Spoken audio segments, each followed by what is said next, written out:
Check it.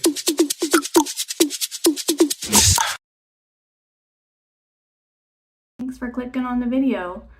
My name is Jennifer, and I wanted to talk a little bit about my experience on Wonder of the Seas last year, my first solo cruise. And specifically for this video, I wanted to talk about the upcharges. So anything that I paid for that were above and beyond the base cruise fare that you pay. So I bought into the thekey, which is a VIP program essentially. I visited Perfect Day at CocoCay and went to the CocoBeach Club, which is an additional cost to visit that area of the island, among some other things. So I wanted to talk a little bit about that from my perspective as a solo traveler on that trip. And essentially, did I feel like the cost was worth it? Do I think that it might be worth it for the general public that's willing to pay those additional charges? And things to know or to consider if you're looking into any of those. So I'm going to have this video in essentially two parts. First part is going to be the onboard upcharges, those additional things that I paid extra for. And then the second part will be specifically talk about CocoBeach Club at Perfect Day at CocoCay. If you do like this video, I am new to YouTube, so I would really appreciate a like and a subscribe if you don't mind. So thank you. First thing I wanted to talk about was the thekey. So the thekey for Royal Caribbean, they have it across fleet-wide, is essentially an additional program, kind of like a VIP, to where you get certain perks if you buy into that. It's a per person cost per day program, and what that includes is their surf and stream internet package. It includes early embarkation times, so you can get on the ships quicker. It does include an embarkation day lunch, which features part of the Chops Grill specialty restaurant menu. Some of the ships serve that in the main dining room. Some of the ships, as in my experience, served it in Chops restaurant itself. You have other perks that are included throughout the cruise. There's like priority seating at shows, kind of like treating you like a suite member, to where you don't need to hunt for a seat on a busy show time or show day. So you have extra perks like that.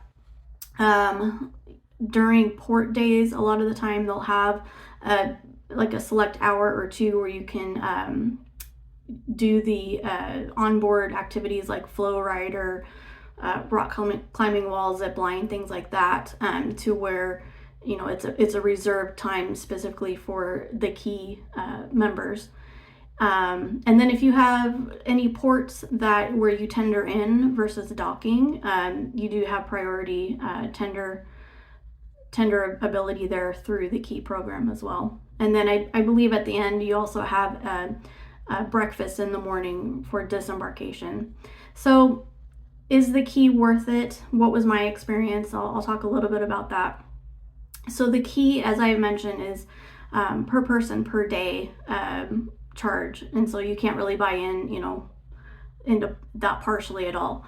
I would say the thekey, is it worth it? It depends on, in my opinion, the type of ship that you're going on.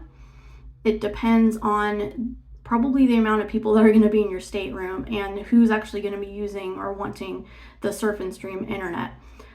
For the reason that with what I'm looking at right now, it's around $45 a day for some of the sailings currently, so it can be pretty pricey. I believe I definitely paid probably half of that when I went on Wonder of the Seas last year. And here's what I would suggest. It's nice getting on the ship early, especially if you're going on an Oasis class or the Quantum Odyssey class ships. So that's really nice. The lunch is nice. You're not feeling rushed. You're not standing in a line full of hundreds and hundreds of people trying to get through the buffet on the first day. So it's definitely nice. But for the cost, I would compare it to the cost of buying the Surf and Stream package separately. If you're just to buy it on your own, if you know that you want internet, take a look at what that price is first. Compare it to the price of the Key program overall, and factor in, the price of if you were to buy the specialty lunch on and by itself. See how that kind of compares across the board. Of course, it's kind of difficult to use all of the perks that come with the Key, so you just kind of have to balance out, compare it to the internet package, do the extras that are additionally above and beyond that worth it for you. So for me, the price that I got it was very close to the Surf and Stream package, so I definitely jumped on that opportunity. Tip is to purchase the Key early. The price can go up. If it actually goes down over time, you can just cancel that and repurchase it. So that's my tip on the Key. I think it's worth it if you can swing it and you want to do it. I think it's worth it if you're on those bigger class ships. I don't think it would be worth it necessarily for the smaller ships. I don't think that it's needed. I think it's you can use your money spent elsewhere in a better way. So that's my review on the Key. Drinks. So drinks, as most people are probably aware on Royal Caribbean, they have drink packages. So your base cruise price, alcoholic beverages, wine, soda, are not included in that. And so there are different tiers or levels to your drink package. So for me, as a solo cruiser last year on the Wonder of the Seas sailing, I'm not going to be drinking by myself. A cocktail here and there, a couple at night were nice, but definitely it was not worth it for me to buy the drink package. And I'm not a soda drinker either, really, so it was not worth it. So I definitely went to the a la carte option. If I really felt like I wanted to spring for a really great cocktail at night after dinner, I went ahead and I paid that $13 plus gratuity cost. But it was still worth it because, again, you have to make it worthwhile. You have to do the math to see if it's worth the all-inclusive drink package price that you're paying. Sometimes it's really nice, but in my case, as a solo cruiser, I just did a la carte, and that worked out well for me. Where I did spend some extra money, additionally, on the Wonder of the Seas, in April of last year, was specialty dining, and I did not purchase the specialty dining package where it's essentially all of the restaurants, the all-inclusive dining package. So I did individual reservations, and that worked out well for me. If I had to do it again, I would probably go for the specialty dining package, and because I did wind up eating at specialty restaurants most of the time. So for me, this was a foodie cruise, and I fully enjoyed the Upcharges restaurants because they were all great experiences. So I did a dinner at Chop's Grill one night. I did a dinner at Izumi, and I did a dinner at Giovanni's Italian Kitchen. All were really great meals. Giovanni's is in Central Park on Wonder of the Seas, and that was just wonderful. I sat out and listened to the live music versus sitting inside the restaurant. That was wonderful. Chops is also located in Central Park. Wonderful steakhouse. It's still my favorite restaurant of all the Royal Caribbean restaurants that I've tried. And then Izumi was also wonderful. Had a tableside, an oceanside window. So it was just a great restaurant. If you love sushi, oh my gosh, great. So for me, that's where my money went, was especially to restaurants. I actually didn't eat in the main dining room one night, just because there were so many choices on that ship. Of course, it's the biggest in the world currently until Icon of the Seas knocks it out next year when it starts sailing in January. But Wonder of the Seas has so many places to eat that are complimentary or pay additional for, and they're all great in their own way. So you can't go wrong. But again, this was my treat myself cruise, cruising solo. So those specialty dining options were all really great, and I enjoyed all the meals. So that is the Upcharges that I partook in. It was really nice. So yeah, we'll see if that's right for you. And here's a little bit of a montage that I put together on some of those onboard amenities.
Okay, so let's talk about Perfect Day at CocoCay. How great is it? If you haven't been, do it. Go. It's wonderful. It's beautiful. There's so much to do that's complimentary.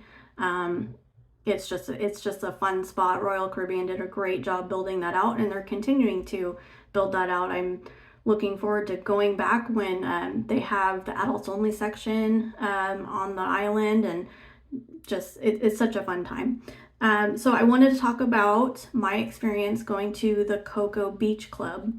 So again, this is an additional pay for experience. It's a part of CocoCay that is reserved for people that pay. It includes a really great lunch, specialty dining lunch. So I considered this my lunch there, and the cost that I paid for CocoBeach Club as kind of another specialty dining experience.